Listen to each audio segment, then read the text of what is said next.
Bismillahirrahmanirrahim. Assalamualaikum warahmatullahi wabarakatuh. Apa kabar sahabat YouTubeku semuanya? Senang sekali bisa kembali lagi bertemu dengan kalian semua. Bersama saya Taufik Ramadan, si tukang air Medan.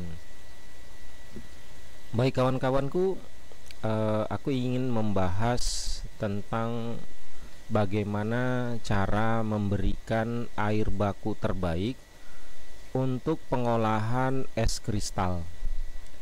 Jadi kawan-kawanku, aku baru selesai membuat sebuah ilustrasi mesin es kristal. Walaupun tidak bisa perfect sampai mirip 100%, tapi setidaknya sudah bisa dijadikan sebagai referensi untuk diriku sendiri ya kawan-kawan, bahwasannya ini adalah sebuah mesin es kristal.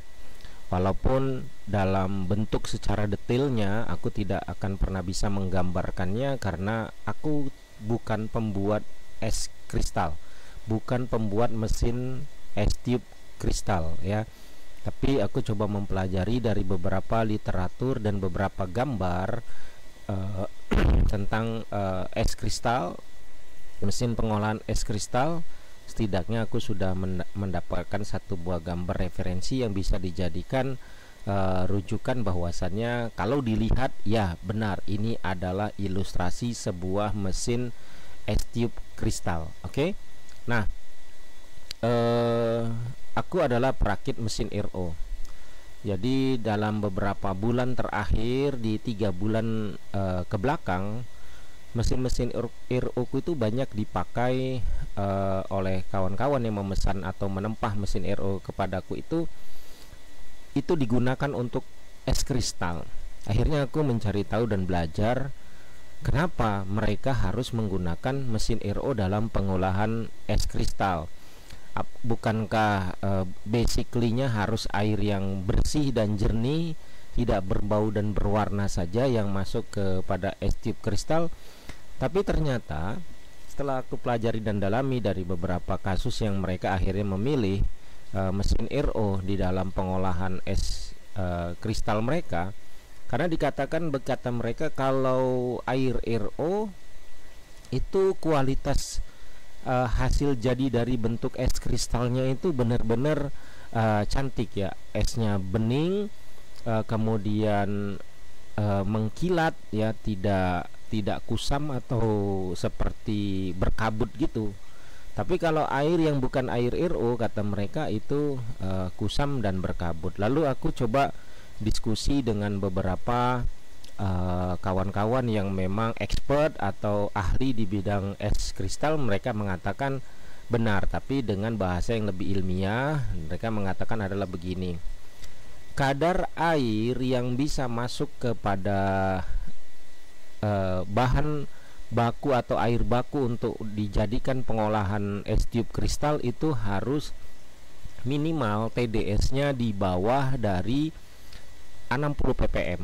Jadi kalau kita punya TDS air baku itu 60 ppm, kemudian kadar hardness-nya juga rendah, artinya air itu tidak sadah ya, tidak sada, tidak mengandung zat kapur ya, kemudian TDS-nya di bawah 60, itu sudah layak dijadikan bahan baku es kristal ya. Itu secara ilmiah umum tentang air baku yang mau diolah. Nah, lalu dari beberapa kasus aku kan selalu suka bertanya ya kawan-kawan, itu kalau orang-orang yang beli mesin RO aku itu mesin RO-nya mau digunain itu apa itu. Ada kalau untuk depot air minum isi ulang itu sudah biasa sama aku, depot air minum isi ulang. Kemudian ada yang untuk AMDK ya, air minum kemasan, itu sudah biasa. Nah, yang agak jarang, yang aku agak sedikit mengerutkan dahi itu apabila misalnya digunakan, oh ini mesin RO kamu itu mau saya gunakan untuk misalnya pengolahan es batu kristal ya kan, es tube kristal itu. Oh, itu aku agak sedikit senang dengarnya. Dan karena apa? Karena mungkin ada pengalaman ilmu yang bisa aku dapat. Ada lagi, oh ini mau aku gunakan untuk pengolahan air minum atau pengolahan air di rumah aku. Wah, di rumahnya, maksudnya itu untuk mandi, untuk cuci, itu pakai air RO, apalagi kapasitasnya besar. Nah itu aku lebih menyita perhatianku tuh ke sana. Loh kok untuk pengolahan air mandi cuci pakai pakai ini mesin RO ya. Jadi ada memang kawan-kawan orang yang memang dia merasa aku suka dengan air RO dan aku mau semua rumahku itu airnya menggunakan air RO karena lebih terjamin dan lebih lebih higienis menurut versi mereka gitu ya. Ya karena mereka punya duit, mereka punya style gaya, yang mereka punya taraf kualitas hidup yang sudah tinggi, ya sah-sah aja sih ya. Bagi aku sendiri ya yang orang biasa gitu ya, menurutku aku batasi bahwasannya air bersih untuk mandi cuci ikut, yang penting airnya tidak berbau, tidak berwarna, tidak berasa. Soal kandungannya masih tinggi ya itu menurutku sudah aku batasi dengan rasa syukur, itu sudah cukup bagiku, tidak berbau, tidak berwarna, tidak berasa. Tapi memang ada yang pakai mesin RO itu untuk mandi, untuk ikan koinya. Dia beli mesin RO mahal-mahal, dia rakit sama aku, terus minta pasangkan itu sampai 21 juta, 22 juta hanya untuk benerin ikan koinya agar ikan koinya itu sehat. Ada kawan-kawan yang seperti itu. Nah jadi ketika mesin RO itu dibeli dan dipasangkan untuk misalnya hal-hal yang menurutku ini agak jarang aku temukan, misalnya seperti untuk pencucian sarang walet, kemudian untuk bahan baku misalnya pembuatan jus, habis itu untuk bahan baku untuk pembuatan kimia farmasi ya kan, untuk demohedalisa ya, untuk pencucian darah di rumah sakit. Nah itu aku suka karena banyak ilmu yang pasti aku dapatkan yang belum pernah aku dapatkan mengenai hal-hal yang lazim aku kerjakan gitu. Seperti contohnya seperti S-Tube ini lagi viral, usahanya lagi keren lah ya, karena nilai jual airnya jadi lebih tinggi karena dia sudah menjadi es batu ya, jadi sudah menjadi es tube kristal ya. Kalau dulu masa-masa aku kecil tuh cara menaikkan nilai harga air tuh ya buat es batu. Es batu pakai plastik 1 kilo ya, itu airnya hanya butuh sekitar 1 liter atau 2 liter sudah bisa dapat uang jadi 1.000 rupiah ya.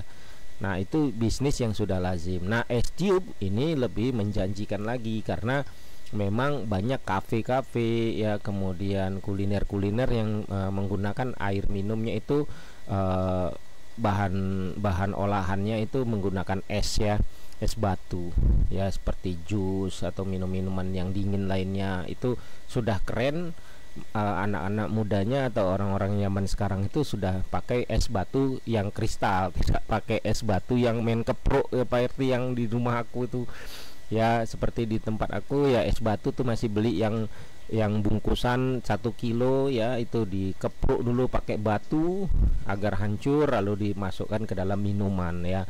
Jadi es tube ini lebih menjanjikan. Nah ketika mereka mengatakan harus pakai mesin RO bang, karena kata perakit es tube-nya ini nggak bisa, air kamu jelek, itu terlalu tinggi TDS-nya, jadi bisa merusak kepada hasil olahannya dari es tube, jadi harus pakai RO. Nah akhirnya mereka milih mesin-mesin RO, dan termasuk mesin aku jadi referensi bagi mereka karena terlihat lebih komplit. Oke.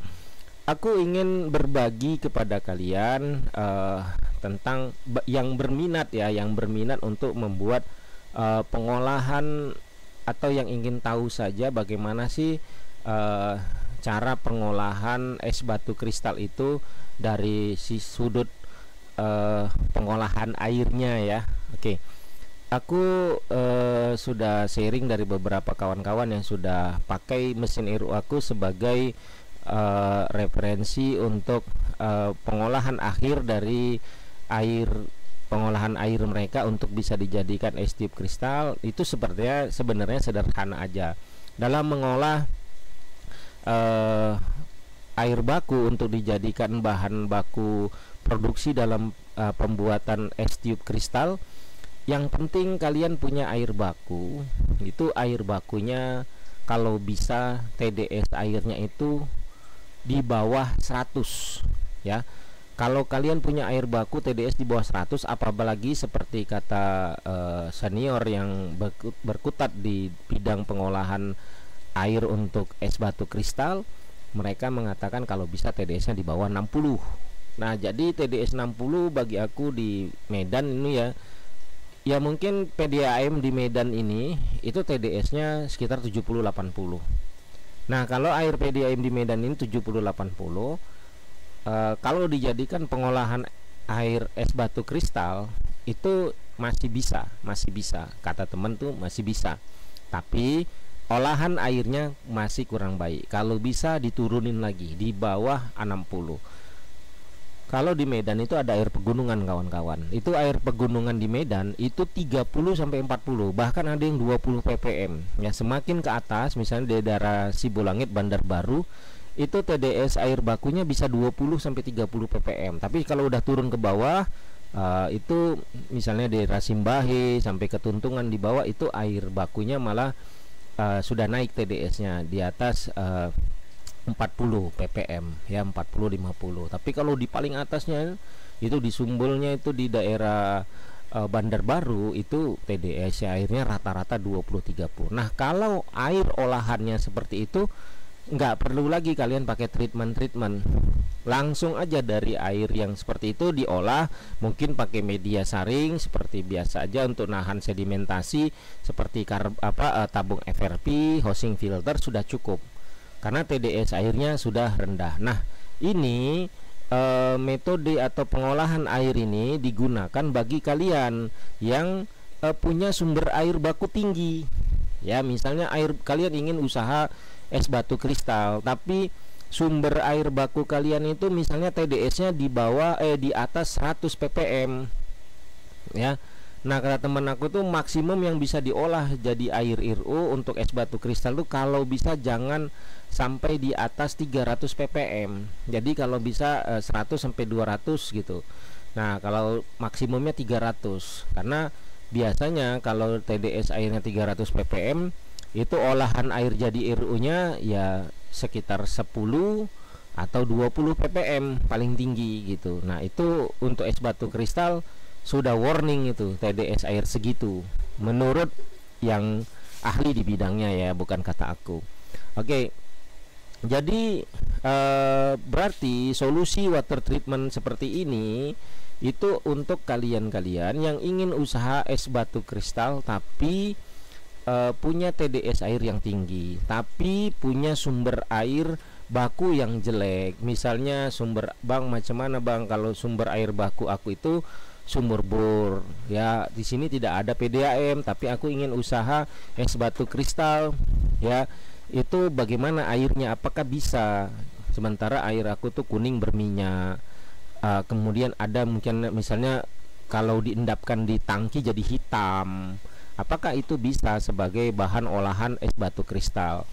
Nah, kalau ditanya kepada aku seorang yang sedikit paham tentang pengolahan air, maka aku bisa menjawabnya. Tapi apapun jawaban aku harus dirujuk lagi kepada kepada mekanik yang memang khusus dalam pengolahan es batu kristalnya, bisa masuk enggak gitu. Nah, kalau menurutku, kalau ditanya sebagai orang yang paham sedikit tentang air ya air baku yang masih jelek seperti kuning berminyak, air baku yang diambil jernih lama-lama kuning, atau air baku yang diambil jernih lama-lama berlumut hijau ya, ada alganya, ada ganggangnya, maka pastinya wajib melalui beberapa proses pengolahan air, kan begitu. Nah, untuk bisa dihasilkan air jadi yang sudah tidak lagi berubah warna fisiknya, tidak berwarna, tidak berasa, tidak berbau, kemudian TDS-nya sudah rendah, ya pH-nya stabil, maka kalau itu menurut aku sudah layak sebagai air olahan untuk apapun itu, mau untuk pengolahan air minum, mau untuk pengolahan bahan masakan, mau untuk pengolahan air minuman, bahkan termasuk untuk bahan baku es batu kristal, karena menurutku tetap dasar air bakunya sudah bagus gitu, karena sudah melalui beberapa proses pengolahan.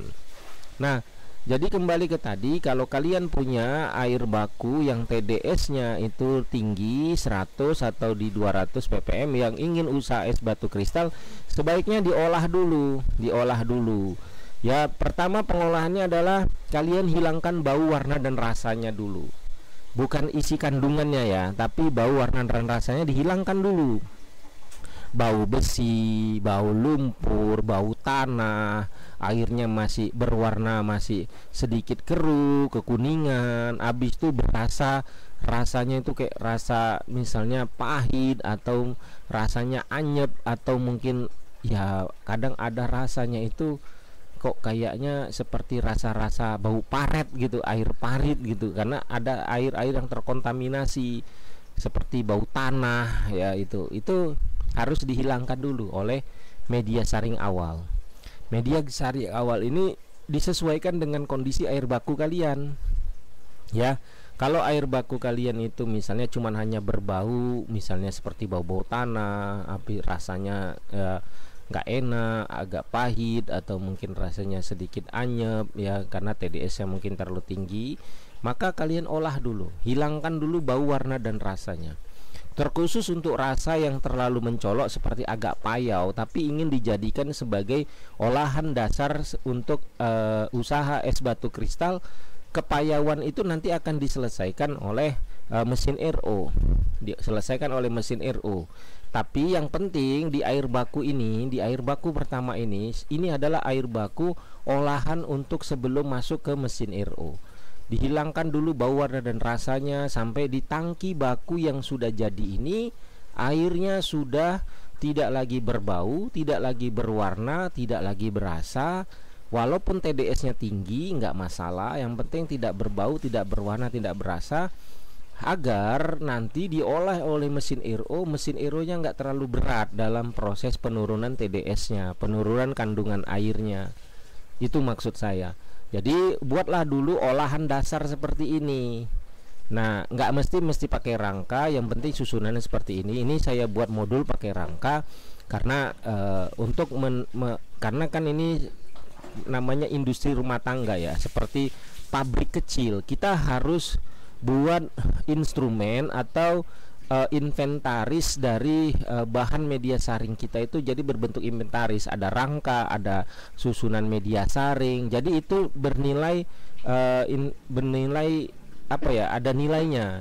Sebagai inventaris itu ada nilainya. Jadi kalau misalnya ini nanti dijual suatu saat usahanya, dia berbentuk satu rangkaian, satu blok-blok mesin, satu blok-blok rangka. Nah, tapi ini pilihan. Kalau kalian nggak mau buat seperti ini nggak masalah. Kalian misalnya ya jejerkan aja, lempel di dinding, ya itu terserah kalian. Nah, yang penting itu water treatment awal, pengolahan awalnya. Pengolahan air awalnya itu sudah kalian buat. Dihilangkan bau, warna dan rasa. Boleh cuman pakai 2 tabung FRP aja, boleh pakai housing filter sebagai finishing akhir, itu boleh dengan lampu ultraviolet pembunuh kumannya, itu terserah. Yang penting apapun ceritanya konsultasi sama orang yang mengerti air, yang paham di bidang air. Contoh seperti ini, dia minta kepada saya dirangkaikan satu pengolahan awal. Di situ ada tabung FRP yang isinya disesuaikan dengan kondisi air mereka ya, disesuaikan dengan kondisi airnya. Nah, dia ini pakai air tanah, airnya kadang-kadang seperti ada bau tanah, bau lumut. Nah, itu media saringnya saya kasih karbon aktif. Kemudian dia tidak ada kuning, tidak ada keruh, airnya bening aja tapi bau gitu, bau tanah. Maka saya kasih media saringnya karbon aktif yang paling mahal. Saya suruh beli karbon aktif yang iodinnya 1000. Itu 2 buah saya masukkan, satu sak di setiap tabungnya. Nah, kemudian dia ingin bagaimana caranya agar ketika disimpan di tangki baku yang kedua, air itu tetap tahan, tidak terkena bakteri. Artinya tidak mau berjamur, tidak mau berlendir, tidak mau ada tumbuh mikroorganisme. Makanya saya pasang lampu ultraviolet. Ini UV, ini ultraviolet system, lampu ultraviolet pembunuh kuman. Jadi setelah melalui 2 tabung FRP lalu masuk ke 6 housing, yang 3 buah housing seri ini di paralel. Itu jadi sama seperti pakai 20 housing 20 inci 3 buah ya. Nah ini ada 6 buah ya. Itu masuk setelah dari 6 housing yang di paralel ini masuk ke lampu ultraviolet. Di sini ditahan di lampu ultraviolet ini dibunuh bakterinya setelah sebelumnya di 3 housing filter 6 buah housing filter 10 inci ini ditahan sedimentasi halus yang mungkin ada keluar dari 2 tabung FRP. Oke. Nah, di sini lampu ultraviolet ini dibunuh bakterinya agar ketika disimpan di tangki penampungan kedua, di sini tidak ada pertumbuhan bakteri. Kenapa? Karena dia mengatakan kalau air bakunya disimpan di satu wadah itu dalam 1-2 hari itu pinggiran wadahnya kalau dipegang pakai tangan itu seperti ada jelly atau agar-agar. Nah, saya di sini menebak itu mikroorganisme, bisa jadi itu alga atau ganggang. Dan dia juga mengatakan kalau disimpan di ember yang 10 liter atau 25 liter airnya jernih, bening kayak kaca, tapi kalau disimpan di dalam tangki 2 ton atau 3 ton itu lama-lama kehijauan. Nah, ini saya khawatir, makanya yaudah kita kasih lampu ultraviolet. Pilihan yang tepat itu benar, kasih lampu ultraviolet agar air yang di tangki baku ini mikroorganismenya bisa ditekan. Bang, tapi ngapain, kan ada mesin RO. Nah, itu tadi saya takut mikroorganismenya tumbuh di membran, tumbuh di dalam selongsong membran ini, di selaput lapisan dari kain membran, hingga akhirnya akan mengganggu produksi. Karena saya pernah mengalami ada membran RO yang ketika dia mengatakan ini sumbat, lalu saya periksa membrannya, itu membrannya berlendir seperti ya jelly gitu, seperti agar-agar dia berlendir gitu. Nah, itu saya perhatikan, saya cium, itu baunya bau khas seperti bau khas jamur, bau khas ganggang gitu. Ya, berlendir gitu. Nah, itu sangat mengganggu di mesin RO. Makanya saya di sini dikasih lampu ultraviolet, bahkan di tangki bakunya ini saya kasih kaporit untuk membunuh bakteri ganggang dan alga itu agar tidak cepat tumbuh. Bahkan kalau ini kaporitnya berhenti, kadang-kadang di sini masih tumbuh kawan, walaupun udah pakai lampu ultraviolet masih tumbuh dia di sini. Itu airnya di dinding-dinding ini nanti lama-lama putih hijau-hijauan gitu kan. Itu berlendir, dan kalau lupa pakai kaporit ini 2 bulan ketika membrannya sumbat itu diperiksa ada lendir itu, ada jamur itu ada gitu. Walaupun di akhir mesin RO-nya sudah tidak ada lagi, karena kan membran RO itu punya pori-pori 0,0001, itu pasti jamur dan bakteri bisa ditahan dia. Cuman kan yang kalah membrannya kawan-kawan, yang kalah itu membrannya jadi cepat sumbat. Makanya pilihan meletakkan terus kaporit di tangki baku pertama ini itu pilihan yang baik agar tidak terjadi proses penjamuran di mesin RO. Nah, Bang, ini kaporit nggak bahaya Bang? Kan nanti bau kaporit ini airnya. Nah, begini ya, kaporit itu kan dia untuk mengoksidasi air, untuk membunuh bakteri di dalam air. Nanti bau kaporit itu akan hilang kawan-kawan di tabung FRP ini. Baunya akan hilang karena karbon aktif dengan iodin yang tinggi bisa menghilangkan bau kaporit, bau tawas, bau unsur-unsur yang apa itu bisa hilang oleh bantuan karbon aktif yang iodinnya tinggi. Jadi nggak usah khawatir, di tangki kedua ini pasti tidak ada kaporit lagi, tidak ada bau kaporit lagi, ya. Jadi nanti diolah oleh mesin RO itu membrannya awet. Oke. Nah, untuk mesin RO-nya tersendiri tidak mesti mesin RO-nya seperti ini kawan-kawan. Yang penting dia bisa mengolah air yang TDS-nya tinggi jadi rendah. Ya, nah kalau mesin RO yang saya tampilkan ini adalah memang gambar skema instalasi yang saya berikan kepada konsumen yang membeli mesin RO saya. Dia minta tolong dibuatin skema instalasinya untuk mengolah air baku dia. Nah, ini mesin RO referensi saya ke dia. Kenapa? Dia bilang, "Bang, aku kalau membernya sumbat gimana Bang? Saya jauh dari kota, ya, bisa nggak diajarin saya buat untuk mencuci membrannya sendiri?" Bisa, kalau bisa kamu tempah mesin RO yang sudah ada sistem pencucian membrannya. Nah, pencucian membrannya ini manual kawan-kawan, masih harus dikerjakan oleh manusia. Tapi ada namanya di dalam mesin RO ini sistem pembilasan otomatis. Jadi ketika baru menyala, dia membilas dahulu membran, membuang kotoran-kotoran atau air yang lama di dalam membran, dibuang dulu, dibersihkan dulu. Tidak ada produksi ketika proses pembilasan itu. Yang ada hanya pembuangan air limbah sebanyak-banyaknya dengan waktu yang sudah ditentukan, biasanya sekitar 1 menit. Istilah itu dinamakan flushing. Karena dia memplushing atau membilas secara otomatis, disebutlah namanya auto flushing.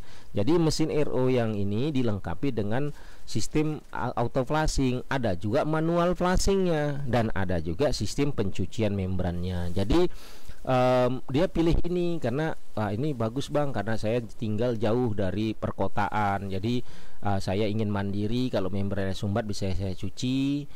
Kemudian nanti kalau dia bisa membilas membrannya sendiri, kan berarti membran saya durasi pakainya lebih lama, karena dirawat terus ketika pertama kali menyala dan ketika hendak mati dia auto flushing dulu. Oke.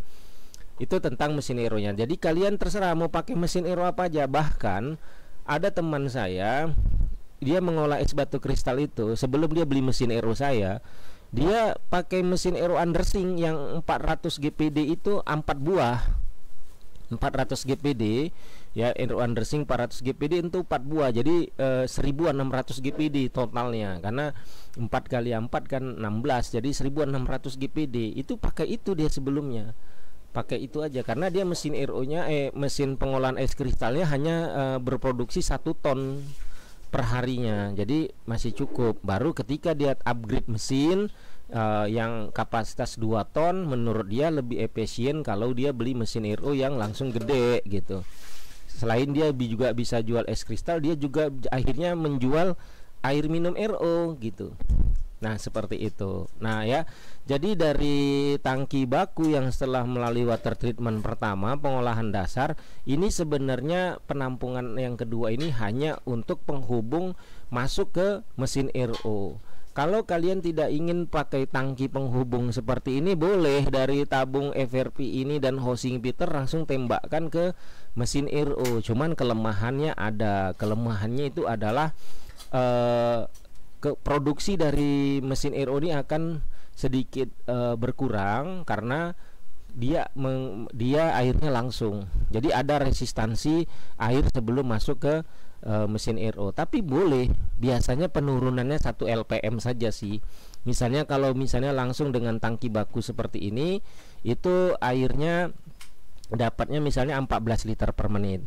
Nah, ketika dipasangkan dengan tabung FRP ini dulu sebagai resistansi awal sebelum masuk ke mesin RO, biasanya produksinya berkurang misalnya jadi 12 liter per menit gitu.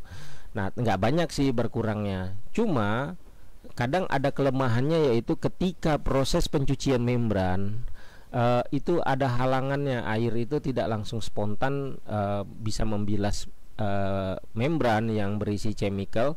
Karena apa? Karena ada tabung FRP-nya. Tapi dengan kalian stok dulu, simpan di tangki baku ini, ketika proses pencucian membran itu air spontan bisa langsung membilas membran tanpa ada halangan atau tahanan air seperti tabung FRP tadi. Nah, itu pilihan ya, pilihan itu boleh.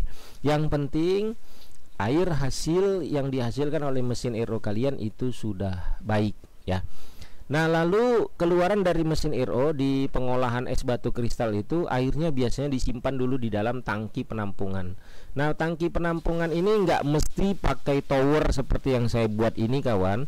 Ada yang langsung tangki apanya itu di bawah. Ya, langsung tangki filternya itu di bawah seperti ini, langsung diletakkan di sini.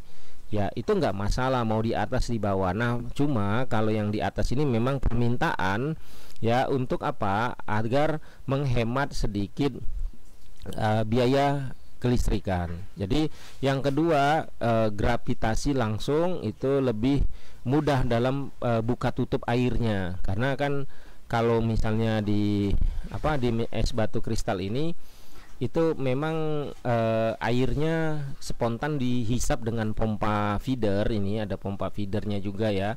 Nah itu sebenarnya udah ada buka tutupnya, tapi kadang-kadang kata mereka kalau dia nggak otomatis lagi, itu kadang-kadang bisa ada luapan air ke mesin pembuatan es kristalnya, es batu kristal ya. Makanya ini tetap dibuatkan satu keran air untuk buka tutup. Nah kalau gravitasi gampang, tinggal buka tutupnya tanpa mengganggu kinerja dari pompa air ya. Itu maksudnya. Jadi pakai tower atau langsung di bawah itu pilihan saja kawan-kawan, pilihan saja. Nah ini memang referensinya dia minta, bang aku mau itu tangkinya pakai tower, pakai menara gitu, pakai rangka gitu.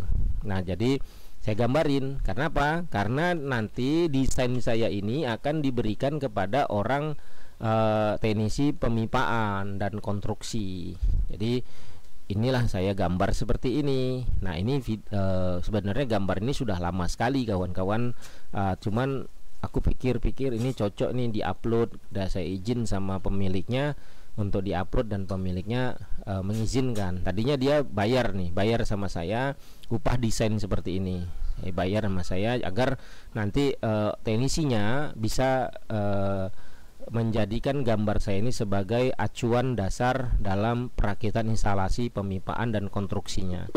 Nah karena dia bayar, ini kan punya dia gitu. Nah ketika saya mau upload ke YouTube, saya tanya, Pak boleh nggak saya upload ini hasil tempahan desain Bapak kepada saya? Oh boleh Mas, silahkan. Nah ini saya upload kepada kalian, karena banyaknya dalam satu minggu ini yang bertanya, bang bagaimana sih cara pengolahan air untuk usaha es batu kristal. Nah makanya saya pikir-pikir lebih bagus dibuatkan video, jadi ketika ada yang bertanya langsung saya kasih linknya aja gitu kawan-kawan. Nah itu seperti itu. Nah jadi air hasil dari apanya ini, dari es batu kristal, dari RO ya, air hasil dari pengolahan mesin RO itu disimpan di tangki stainless, di wadah stainless. Nah setelah keluaran ini kalian boleh pasangkan lampu ultraviolet atau misalnya sebagai untuk sterilisasinya boleh ya kawan-kawan.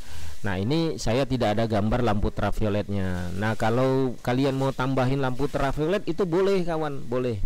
Nah di sini saya tidak pasangkan karena memang menurut saya air Irus itu sendiri sudah tidak ada bakterinya. Tapi siapa yang jamin ya kawan-kawan, di tangki ini wadahnya ini tidak masuk bakteri ke dalamnya melalui udara ya. Jadi perlu dipasang satu buah lampu ultraviolet di sini. Nah biasanya di rangka mesin-mesin es kristal itu sudah disediakan lampu ultraviolet di sini, ukurannya kecil, biasanya 12 GPM atau 8 GPM ada dipasang. Saya pernah lihat mesin es tube kristalnya itu sudah dilengkapi dengan lampu ultraviolet. Jadi ketika air masuk yang sudah bersih itu dibunuh lagi bakterinya, baru masuk ke sini. Dan menurut saya juga itu airnya kan kalau udah dibekukan itu pasti bakteri juga ikut nonaktif, tidak aktif ya. Cuman kan yang kita pikirkan bagaimana nanti kalau esnya mencair kan gitu. Ketika esnya mencair itu ya sama aja kan, kalau es batunya mengandung bakteri, bakterinya tumbuh di air yang ada diletakkan es itu ya sama aja kan, bisa berbahaya. Makanya diperlukan lampu ultraviolet ya. Nah untuk pembahasan soal mesin es batu kristal ini saya nggak perlu bahas karena ini bukan ranah saya. Saya tidak bisa membahasnya secara ilmiah tentang pengolahan es batu kristal ini karena saya belum memiliki ilmu yang banyak tentang pengolahan es batu kristal. Tapi karena ini bersangkut paut dengan mesin RO yang saya rakit, mesin RO yang saya buat, maka saya hanya membuat instrumennya saja, membuat ilustrasi mesinnya saja ya. Tapi saya bukan orang yang ahli di bidang pengolahan es batu kristal. Jadi kalau Anda semua kawan-kawan ingin buat, Bang, saya ingin buatlah Bang instalasi pengolahan es batu kristal, enggak, bukan saya yang pandai, saya tidak pandai merakitnya. Tapi kalau menginstalasikannya mungkin saya bisa. Anda sediakan mesin es batu kristalnya, mana input mana output, saya pasti bisa pasang ya. Tapi kalau membahas tentang mesin es batu kristal, itu bukan bidang saya. Oke kawan-kawan, nah itulah saja mungkin penjelasan tentang bagaimana sih cara pengolahan air untuk usaha es batu kristal yang sederhana. Nah inilah dia kawan-kawan, gambarnya aku berikan kepada kalian. Mudah-mudahan saja ini bermanfaat, dan jika ada pertanyaan mengenai pengolahan airnya saya bisa jawab. Tapi kalau pertanyaan mengenai tentang mesin es kristalnya, maaf saja kawan, saya tidak bisa jawab, saya tidak ahli di bidangnya. Mudah-mudahan saja video ini bermanfaat bagi kalian semua, memberikan titik terang bagi yang ingin usaha es batu kristal, atau mungkin yang sedang mengalami es batu kristalnya itu tidak cantik, tidak kilat, tidak padat karena ada permasalahan di air bakunya. Mudah-mudahan ini bisa menginspirasi dan menambah wawasannya. Saya Taufik Ramadan, si tukang air Medan, mengucapkan banyak terima kasih. Jazakumullahu khairan wa barakallahu fikum. Assalamualaikum warahmatullahi wabarakatuh.